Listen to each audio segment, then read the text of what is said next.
Hola, buenas tardes. That's the end of my Spanish. In the theme of my colleagues from Norway, this is a truly international event, and I'm from Scotland, and I would murder your language, so I'm going to do this in English. So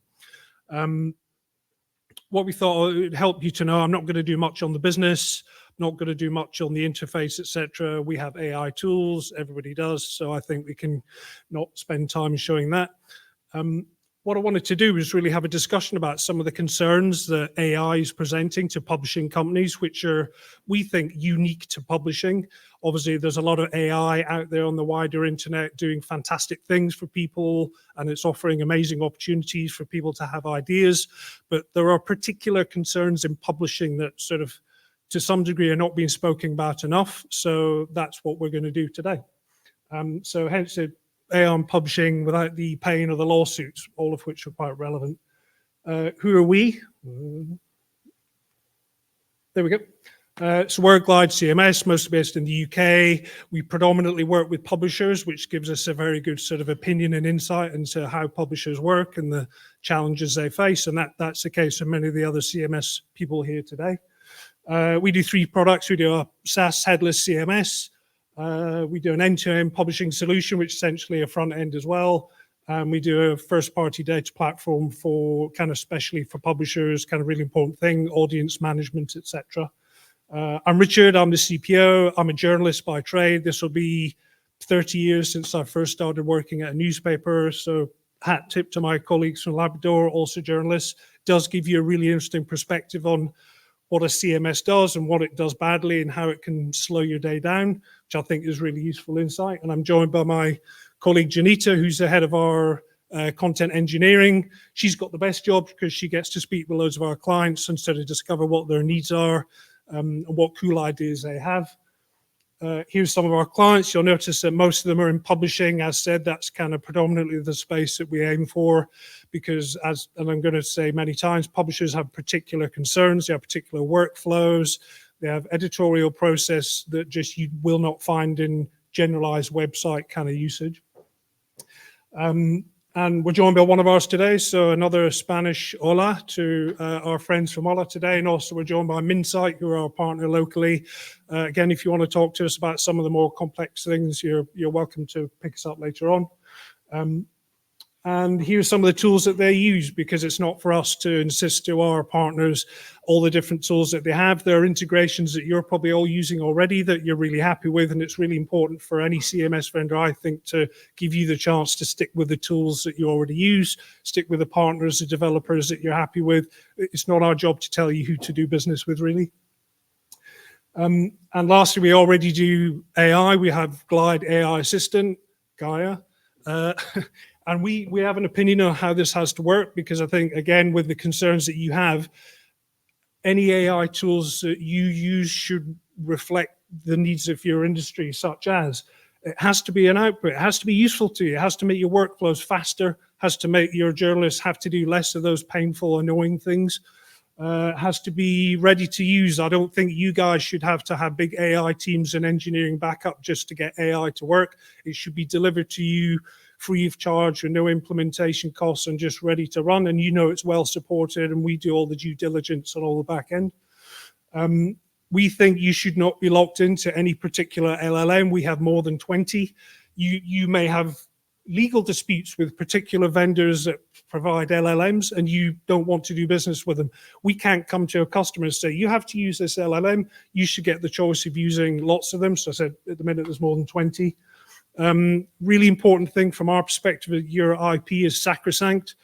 We all know at the minute there are discussions taking place as to where the LLMs have acquired their information. I think it would rub salt into the wounds if we also said, and you're going to have to send your live information on your businesses to other LLMs to train them. We don't do that. All data is escrowed, and it means you can use any LLM that we supply to you safely and not with any worry, particularly if you're in B2B space or specialist publishing. That's your business, that's your asset. You should not be giving it away and find it turning up on somebody else's website because they also work with that LLM. Really, really important to us. It should be overseen by humans, and I'm going to go into that in much more detail for very good reasons that publishers will all know. It's really important that you understand who published what. And we don't think AI should ever publish directly to a website. And it also should be 100% optional. Some businesses here will not want to do AI content for a good reason. You should be able to turn it off. We have multiple features in AI already, so summarization, image generators, drafting assistant, which kind of does a lot of really cool stuff for journalists, translations and languages, text to voice, 40+ languages, pre-flight, so the health checker for good content, good articles, etc. You can turn every one of those features off individually, turn it on, use it, select different LLMs for those particular features. You can craft it to work for you in the way that suits you best, and you can prevent individual users from using it. You could prevent a freelancer from going anywhere near it because they shouldn't be in charge of your content in those ways. So that's the business bit done. But I must say, otherwise our marketing lady will kill me. Today is the day that we launched the text to voice in internationalization. Been doing it for quite some time in English. I think it's really good to now do it in many more languages. So for here, for example, all our publish Spanish in Spanish, and then the Royal Spanish, and then you have North American Spanish, and you have South American Spanish, which are all slightly different dialects. And that can trick audio article creators, and now that would do that appropriately. So it would do English or Welsh and Finnish and other things like that. So we're really, really excited to be able to reveal that today. So how did this talk come about? Well, we did something with Emma a wee while back, and it was really about, in this rush to talk about AI, nobody's really talking about the really important stakeholders, which are the readership. Do they like AI? Do they not? What's important in terms of how the readers consume your AI-generated content, if you choose to do it? And the leadership. Are you going to do something with your AI that will get your editor fired? They're really important discussions. And in terms of, I know we have editorial staff here and technical staff, CMS vendors. I'm told there are people here who are from AI startups. Is that right? At least 2, 3, fine, cool. So the point is that if you're thinking of working with publishers and newspapers, there are particular concerns that that business has that you may not get from any of your other customers. So hopefully this will be useful to you as well. You go, why are these editors not interested in my really cool AI thing? There may be a really, really good business reason for it, and hopefully we'll go through that. So anyway, that's all the business stuff done. I want to get stuck into just giving some really good feedback and advice that we get from our publishing partners, from our own experience within the industry. I said I'm a journalist. A lot of our other people are specifically working with newspapers as developers, engineers, production staff. And we have a pretty good take on what are the concerns of the industry. Nothing else, because the industry tells us. Our colleagues at Olaf, they have an issue, they tell us, and they say, let's sit down and work out a really cool way to solve something. So telling AI and publishing about the pain of the lawsuits, or more actually taking the AI out of liability, litigation, and regulation. Because, as I say, publishers have really specific concerns. Let's start with a banger. AIs don't go to jail, people go to jail. If you work in publishing, there's a very good chance that you have qualifications in libel, in defamation, in slander, in the laws of your land about contempt of court, contempt of parliament, dispute resolution, etc. It's a trained profession with very specific regulations about not saying the wrong thing at the wrong time. We think that it's really important that you are allowed to retain control of the systems so that you do not accidentally publish something that will get you in trouble, or your editor, or the owner of your title, or the shareholders, etc. It's a highly risky profession if you don't know what you're doing, and AIs are not geared towards solving the problems of journalists. That's what journalists are there for. So we're really passionate about this. And like I said, people go to jail. On the right, you'll see where reputational damage has happened because the public are going, what's this stuff that you're publishing? And people have taken the risk to put AI directly to customers, and it doesn't work very often, and it looks really bad, and it's bad for your reputation. We think people have to remain in the loop, and that would be our advice to any publisher. You must retain control over your content because it's your reputation, and it might be you that goes to court. You know, all these things, they're libel, defamation, contempt of court, contempt of parliament. You can publish the truth and still be in breach of all those regulations. So it isn't even right to just go, well, an AI is going to say something that's true. I might print something that's true in this country that breaches a court regulation in the United Kingdom when I go back home, because a court has said I cannot identify a particular person, and I will be in court pretty damn quickly, and I'll probably be out of a job as well. So there we go. We think you should protect your IP and your data, and this is something I touched on before. You know, everybody's going to be using AI, and they all want your data, not just to help you, but they want to help themselves, and we think you should have a fire break against that. We think that when you start to talk to AI providers, tools that you're using yourselves with your developers or people that are offering you AI services, you need to go look at their terms and conditions, because some of them just are not fit for purpose. The ones we work with, we have worked very hard to work out how they treat your data and whether you can be satisfied as it's used or not.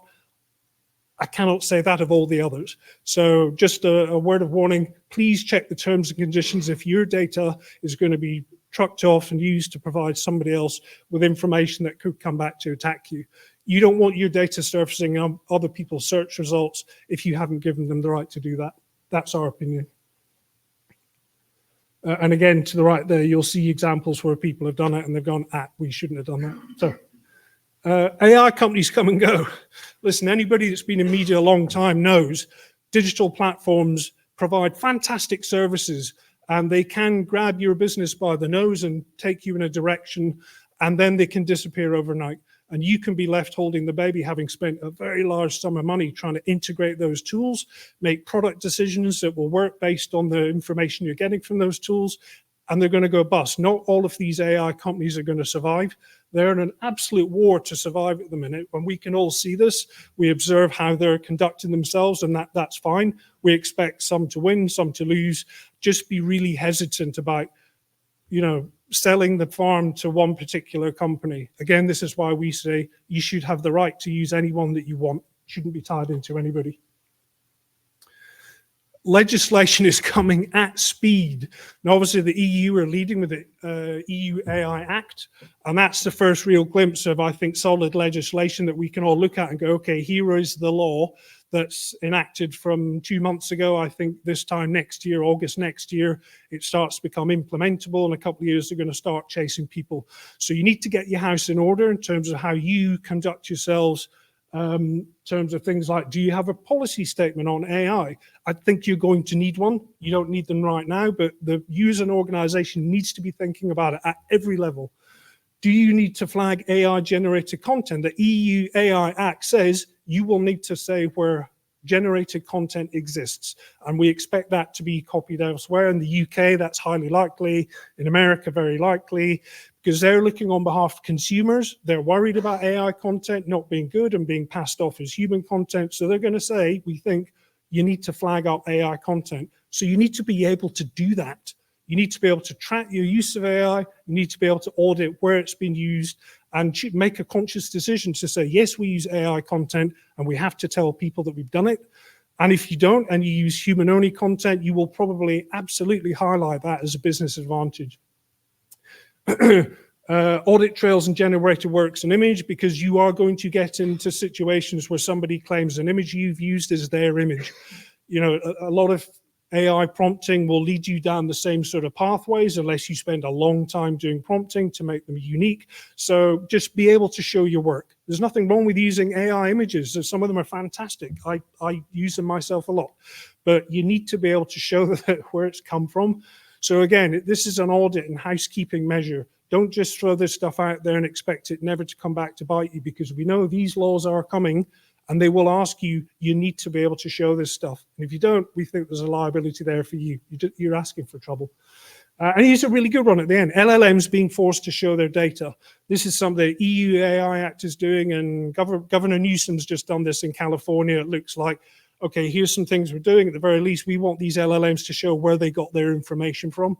That's obviously extremely interesting to some of the bigger, more established AIs in terms of what they have, because everybody suspects it, but also the smaller micro LLMs are going to turn up and solve very specific problems that might be just for your marketplace.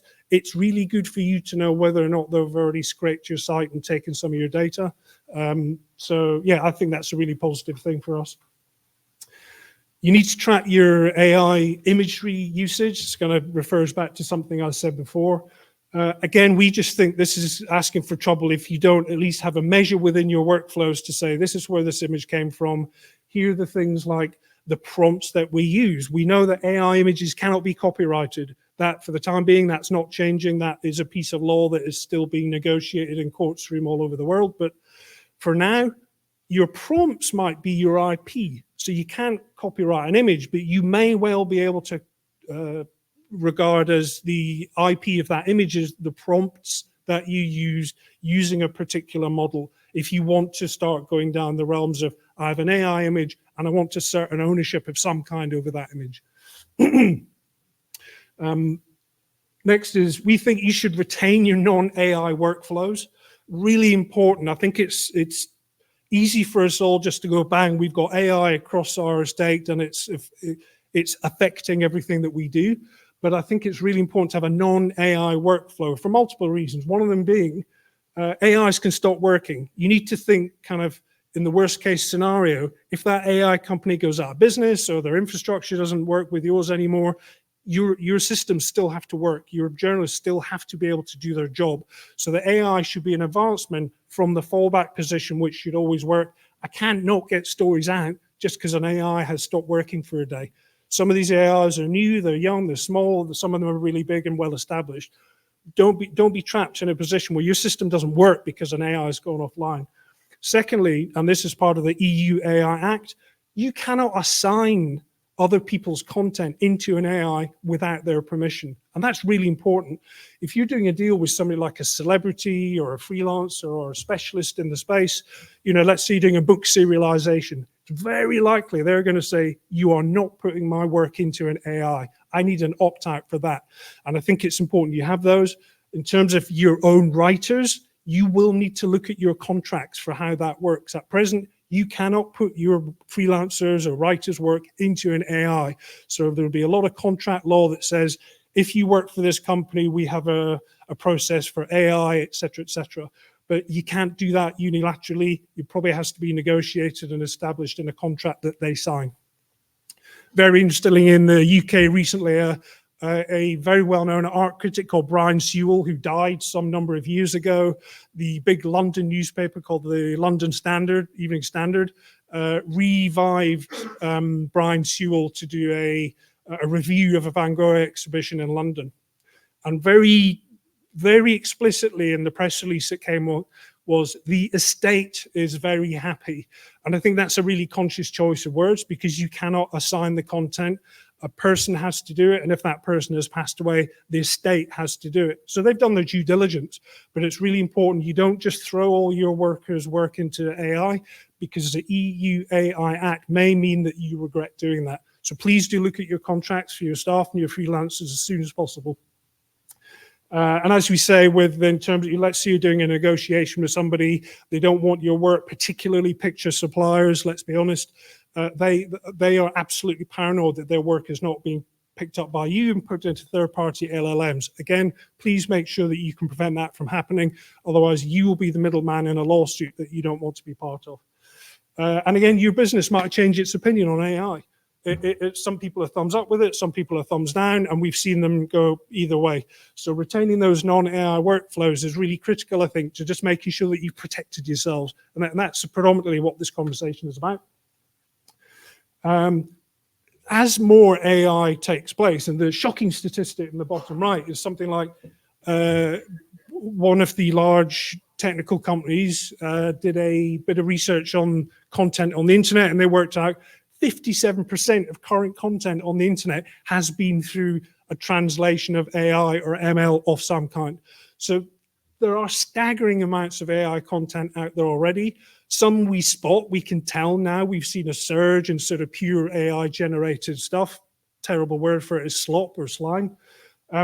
There's more of it. And I think at some point people are going to go, our USP is that we're not AI, we're human. We have expert writers who are expert in their space. They're the sort of people that an AI would try to consume to educate the AI. And that's our business model. So it's really important. If you have good people, good writers, tell the world who they are.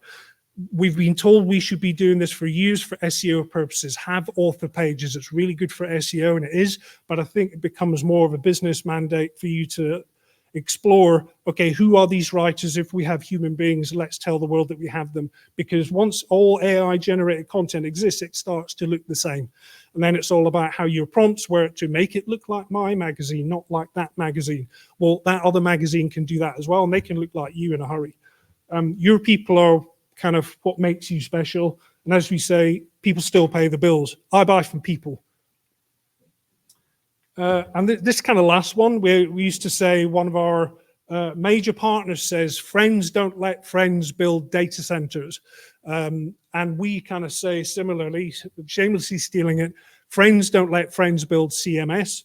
We know where publishing companies have gone off and tried to build their own technology, it doesn't usually work out fabulously well. Even if it does, it's really, really expensive. There are lots of specialists in the room now who specialize in doing fantastic CMS for publishing companies. I would, without question, recommend that you speak to all of us, but particularly us. And this applies to AI. Please do not allow yourselves to become AI companies. You will bankrupt yourself and you won't get any of the benefits that you're hoping for. It's very, very, very expensive. You only need to look at the salaries that are being paid to go, yeah, that's maybe not a good idea. But also, it's extremely difficult. The beauty of modern AI, as it is delivered to us as tools, is that really clever, highly paid people have done all the hard work to make it easy for the likes of all of us to plug in and do really cool things with. So please don't let anyone trick you that you should become an AI company. You shouldn't. Except, of course, for the AI startups, you definitely should, because then you'll get really rich. And we kind of say, avoid bespoke solutions. This is like the classic, somebody comes in who wants to build something for you, and then that becomes a burden over time because they need to maintain it, et cetera, et cetera. You know, in the world of SaaS CMS, our job is to say to you, you never do anything. We deliver everything. Our obligation is to think on your behalf, make sure this system works all the time, gets new features all the time. And we would say, again, that's how AI should work for you. It's a tool to be used, and it isn't something that you should be paying somebody to build for you particularly, unless it's in your product and it has some fantastic outcome that is unique to your business. You're going, this is a game changer for us. Of course, AI has a really good use though. And again, these sort of number 4 is like, avoid complex setups. More complex things are, the harder they are to undo.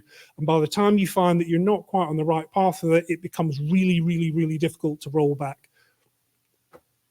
And that's about it. That's kind of the end of my kind of pitch. We just say to people, you're good at content. You know, our thrust is you do the content, we do the management. It's the same. Don't get hypnotized by the use of tools that are off the shelf that other people have built already. Just do what you're good at. Content, you know your audiences.